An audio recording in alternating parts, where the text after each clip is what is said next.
First of all, I'd like to say that the wonderful Saugus Community Television has assisted me in the last year with a wonderful presentation called Linnea and Friends.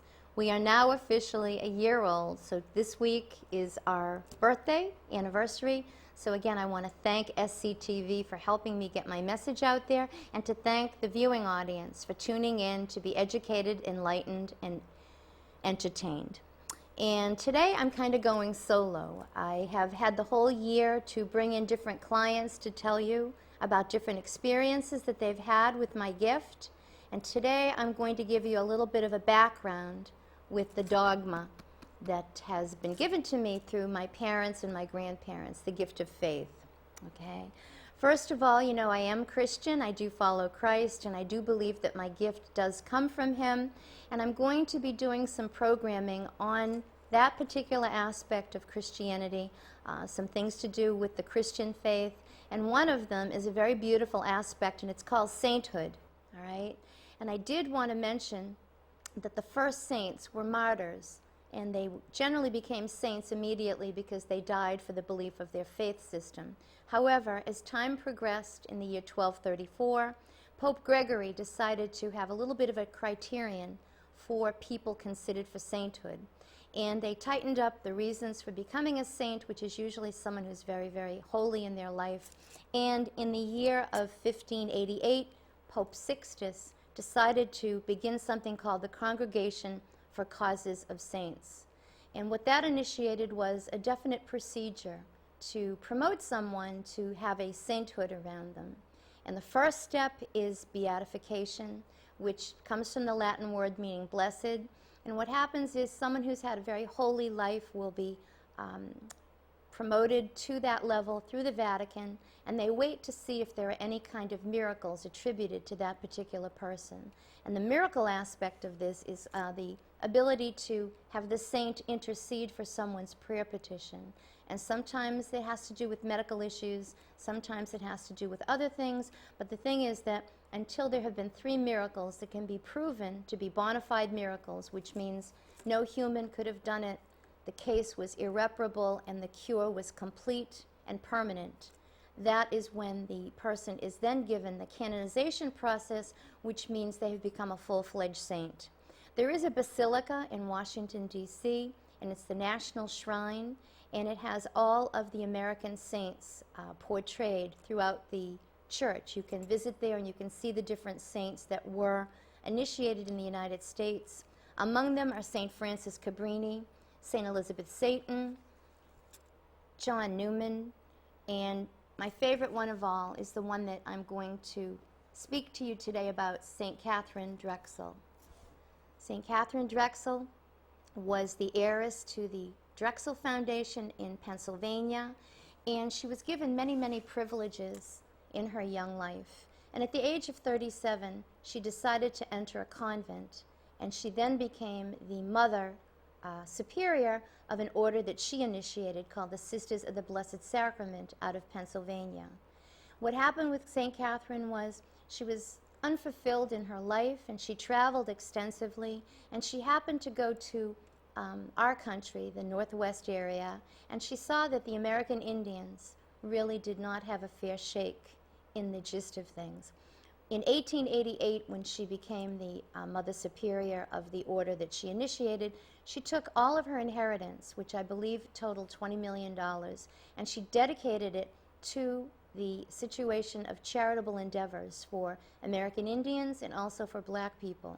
So from the very early beginnings of her charitable work, she concentrated for social justice for those 2 groups of people that were kind of downtrodden and under the ability of not getting as much funding or as much charity as other charities. She's also very instrumental in giving money to the St. Xavier's School, which is a school that started out for black people. I think now it's integrated, anybody can go to it.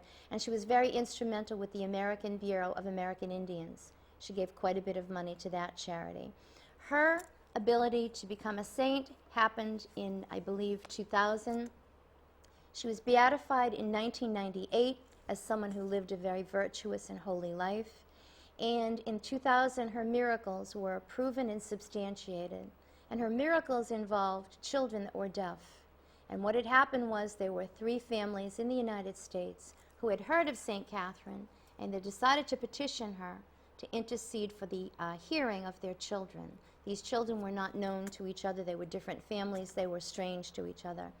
And I think now they have become acquainted. But since the children were able to regain their hearing, she was then canonized as a saint, and I believe her saint day is October 1st of 2000.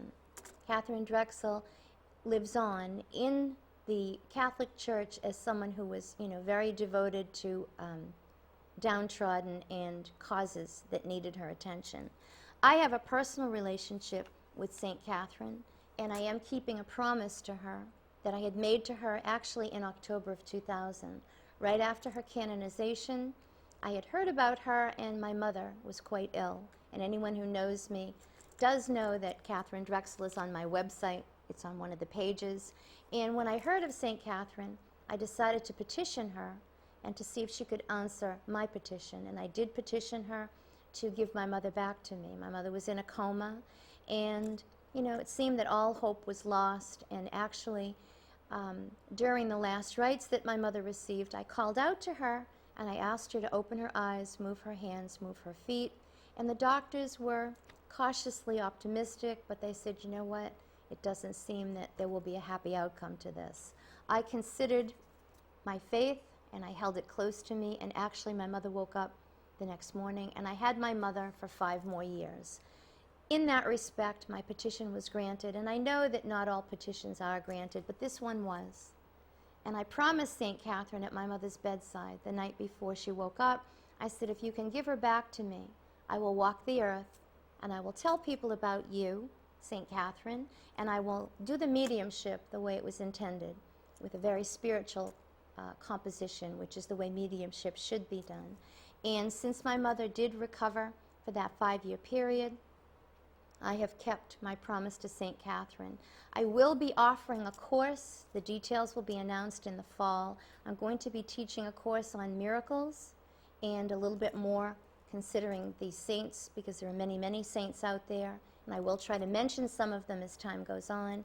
And the other thing is that I've noticed a phenomenon when I am doing my work, and I call it the Helen Keller syndrome.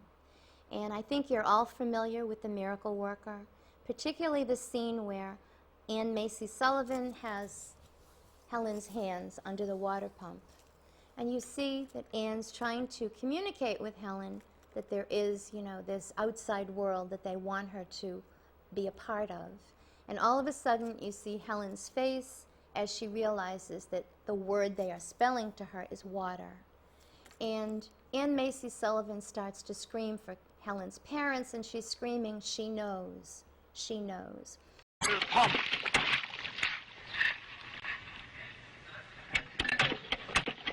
W-A-T-E-R, water. It has a name. W-A-T.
Yes.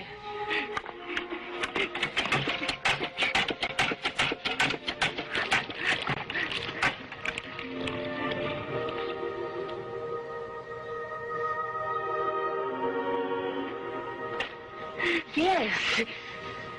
Oh, my dear.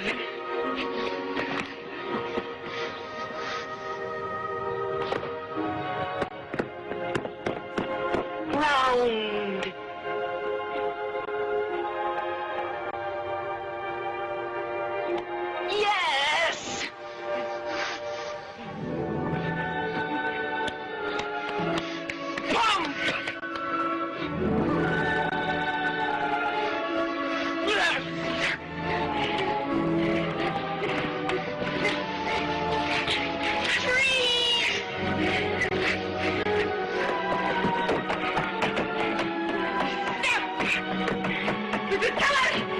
You didn't kill her! You didn't kill her! You didn't kill her!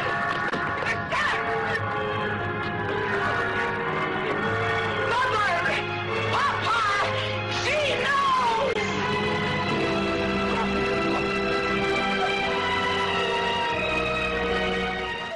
If you are familiar with Helen Keller, she did write an autobiography, and in the autobiography she indicates that that day, when she found out there was an outside world, her soul was set free. She said, the minute I knew that, she said, my whole life changed, and she had a very, very wonderful and productive life. She grew up and she graduated magna cum laude from Radcliffe College. She also used to visit the soldiers when they came home from the various wars, particularly the blind ones. She would stand before the blind ones and she would say to them, fear not, look what I have done. Her life was profound, and she met kings and queens. She went around the world for the disabled and particularly for the blind. She was always and still maintains a very special part. For me, I consider her quite a heroine. And I think the thing that's most special is in her later years, because she lived to be close to, I think, 90, they questioned her. And they said to Helen Keller, are you afraid of death? And Helen Keller was like, death? She said, there is no death. She said, I will walk into glory and truly see. She said, I will see my father, my mother, my siblings. So again, in my work, I see exactly what she experienced at the water pump. I see audiences, I see individuals that are listening to what I'm telling them, and as it breaks through, I'm seeing Helen Keller's reaction at the water pump. They know. And I would like to share something quite wonderful. In my work, I get to see a variety of people in all walks of life. And I recently did a lockdown at the Burlington High School. It was the overnight for the graduates. And there were a wonderful, wonderful group of kids, and it was just such a fun night. And I had a young man come in, 18 years old. He's just graduated. He's going to college. What could be more wonderful? And as he and I spoke, I asked him of his father. I said, you know, they're asking me to ask you of your father. And his face kind of crumpled, and this young man said, my father just died. He was 54 years old. So I'm talking to this young man, and I said, you know, would you like a message from your father tonight on this very special graduation night? He said, yes. If you could do that, I would like that. And as I spoke to the Father in spirit, the Father showed me this gentleman at the Wailing Wall, which is a very, very holy place in Jerusalem. And I saw this young man standing there with his hands against the wall. His head was bowed. He had a yarmulke on. So I told this young gentleman that, and he became very animated. He said, actually, he said, I was just there. He said, my mother took me in March for my birthday. So I'm looking at him, and he began to weep. And I said, are you all right? He said, I'm more than all right. And I said, explain that to me. And he said, the night that I went to the Wailing Wall, the exact moment that I touched the Wailing Wall, he said, when we returned to the hotel, we found out that my father had gone to glory. So at exactly that moment, this young man's father went to glory. He looked at me, and I looked at him, and I saw the Helen Keller look. He was unbelievably happy, and he said, I wanted my father to come through tonight. And he ran through the auditorium telling people, go, go, it's real, it's real. Now the program lasted until 4:30 a.m., and he happened to walk out when I did, and the dawn was rising. And I said to him, look at the light. That's where your father is. And he agreed with me. He said, I'm never going to forget tonight. I said, but I'm never going to forget it either. And as we walked to our respective cars, I shook hands with him, and I said, hey, the world is waiting for you, get going. And this kid was jumping up and down. That is the phrase his father used to say to him. So I would just ask everyone to have an open heart and an open mind, to review some of the materials that we've presented over the last year, the prophecies that people have come in to bear witness to.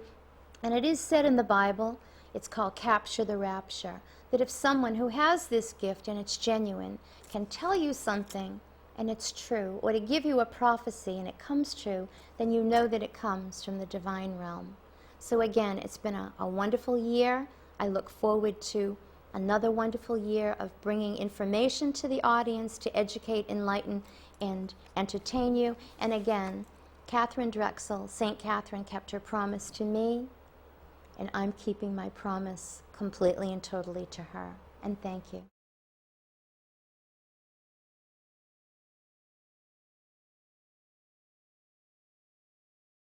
What did the doctor say about your mother's miraculous extension? When he called me the next morning at 6:45, Dr. Fisher, he had been there all night, and he was on night duty, and he called me at 6:45, and I answered the phone because I left at 6 o'clock. And I said, did I lose her? And he said, can you come back? He said, your mother has awakened. He said, we have a miracle here. And I flew back to the hospital. When I got into the ICU unit, you can only stay for 5 minutes, and she was sitting up. Most of the tubes were out. And I looked at her, and she looked at me, and I went, hi. And she went, you called me back. I said, I did. She said, I was with your father. I said, okay. She said, but I want to live. And I said, I want you to live. And I had her for 5 more years. I did. It was a miracle. And because of her, she's the one that heard my prayer, and she answered me. I'll always be indebted to her for that. And the funny thing is, when I made my confirmation, I picked the name. Nobody knew why. I picked the name Catherine before I knew who she was. And it's with a K. And my mother said later on, she said, you know what? She knew about you long before you knew about her. She died in 1955. Can you believe that she gave $20 million of her own money to Indians? In 1922, in Beaumont, Texas, she had a church being done for blacks and Indians, and the Ku Klux Klan threatened to burn the church down and to hurt the priest. What happened was the nuns prayed about it, and 2 days later there was a tornado.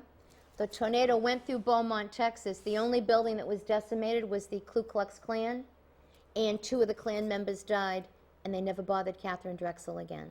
That's right in this book. Can you believe that? Isn't that amazing? And what she said, it says, wait a minute. What she says is, hold on, what did I do with it? She's right here.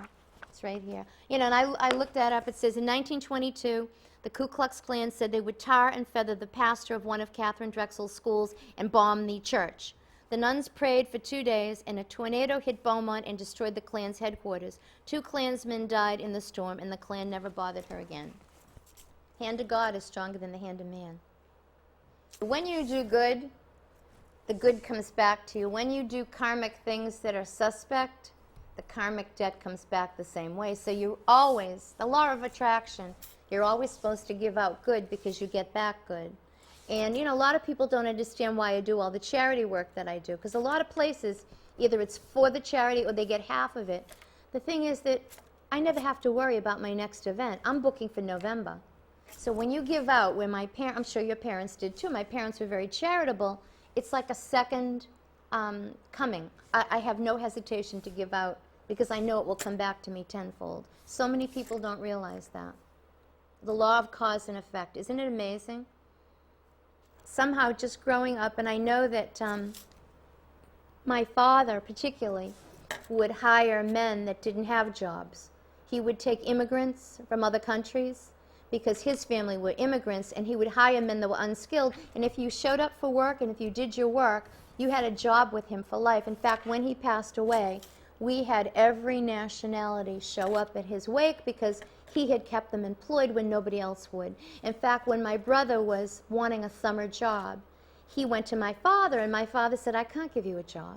He said, I have men that have to put bread on the table for their families. He said, you can come and do an internship. He said, I can't pay you.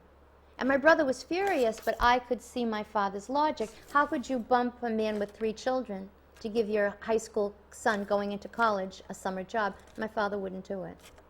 So his work week was 70, 80 hours a week. He'd get up at 6. You wouldn't see him until 8 o'clock that night. And speaking of which, he was in Roxbury one night doing a job, and that was a dangerous place back then. And he found a wallet on the curb, and it had $1,000 in it. And he came home that night, and he called the man. The man's license was there. He was able to get his phone number. And it was a black man from Roxbury. And the man answered the phone, and my father said, I found your wallet. And the guy said, the money must be gone. And my father said, no, I have it. And the guy was like, can I come now? That's our Christmas money for the kids. Can I come to your house now? And it was 10 o'clock at night. They showed up with their 3 children. My father put food out. He cooked for them. He sat down with this guy, and the guy said, I want to give you a reward, and my father went, no. He said, the reward that I have is knowing you got your Christmas money. He said, now when you find something that belongs to someone, find out who it belonged to. Can you believe that? I mean, wasn't my, and back then, you know, there were a lot of racial tensions, sadly. He and my father became the best of friends. They connected, they had, you know, coffee together. When my dad was in town, he would, you know, meet this guy. So I'm going to say there was a side of my dad that I got to see, but I think you're right, that generation didn't show emotion. They were very strict, and I think, you know, he felt maybe to show that to a girl, that was a sign of weakness. Do you know what I mean? I miss him.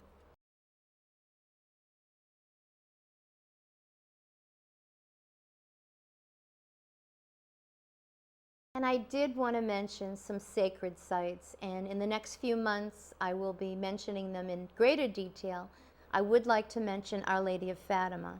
One of the appearances was in July of 1917. And for those who are familiar with Fatima, it is a small town in Portugal, and the Blessed Mother appeared to 3 children there. And the children were all cousins, and I believe the youngest one became a nun, and she just passed away about 4 or 5 years ago. She was 97. And the phenomenon was that these children were out in their farmland doing their shepherding, and a very beautiful woman appeared to them. And she told them that she was the Immaculate Conception. And these 3 children would not know what that was, and they went to their priest. Their parents took them to the priest. And when the children repeated what had been told to them, it gave, I think, more credibility to the fact that these children were seeing something quite miraculous. I do believe the visitations happened from May until July, and at the very last visitation, there was a crowd of about 50,000 people who came to see this. Sadly, they could not. It was the children who saw it. And one of the phenomenons, which is documented in a commentary, a documentary through the Vatican, it said on the final visitation in July of 1917, it began to snow. And it wasn't really snow. It was rose petals. And the flower petals just, you know, fell to the earth. And actually, from an eyewitness account that I have read, it was said that at the moment that the children could see the vision of the Blessed Mother, the moon came out and the sun was out, and both things swirled on their axis. You could see them twirling. People did view that. So I am going to say that the month of July, I believe, was the last visitation, and it was something that was documented, and the Vatican did investigate it. So I would just like to segue into sacred sites. Fatima is one of them. We will get into some of the others as time goes on. But again, if you can have an open heart and an open mind, these things are out there. They are tangible to all of us. And if you just open up your vibration, the possibilities are endless. And my message, as always, is the same. The soul is eternal. We all have eternal life. We find each other on the other side. And if you do have a faith, hold firm to it. Your faith is your anchor in life. And I thank you. And I did want to mention a very beautiful connection to the Marian apparitions. The Marian apparitions are any connection to the Blessed Mother, including Fatima. And there is one that's very historical and very spiritual, and it goes back to 1851. And it happened to she appeared in Mexico, and she appeared to a laborer by the name of John Diego. And the fascinating aspect of the Blessed Mother is when she shows up in different locations, she assumes the coloring of the person who might live there. If she's in Sweden, she might look like me. But when she appeared in Mexico, she was very dark-haired and darker-skinned, and she appeared to a laborer. And she told the laborer that she wanted a church to be built at a specific location, and she told him to go to his parish priest. He went to the parish priest, and of course nobody believed him, so he went back to work. And the next morning, on his way to work again, there's the Blessed Mother, and she said, I understand they didn't believe you. And she asked him to open his apron. He had a leather apron on. He must have worn that in his work. And she put in his apron all these tropical flowers. And it was December, and these flowers would not be readily available in 1851. So this laborer took the apron with all the tropical flowers, and he went to his parish priest, and he put the flowers on the table. The priest immediately fell down on his knees, because as he looked at the apron that the gentleman was wearing, it had a burned image of the Blessed Mother in it. From those flowers appeared the image of the Blessed Mother of Guadalupe. They did build a church there. You can visit it. And in the wall, they took the apron that John Diego wore, and they have put it into a wall. I believe it has glass covering it. So she made her appearance in 1851. She made her appearance in Fatima in 1917. I will mention several other appearances worldwide, and her message is always the same. She is coming to her children to ask for more prayers and to have more faith to help our world become a better place. So I will leave you with that, and thank you again.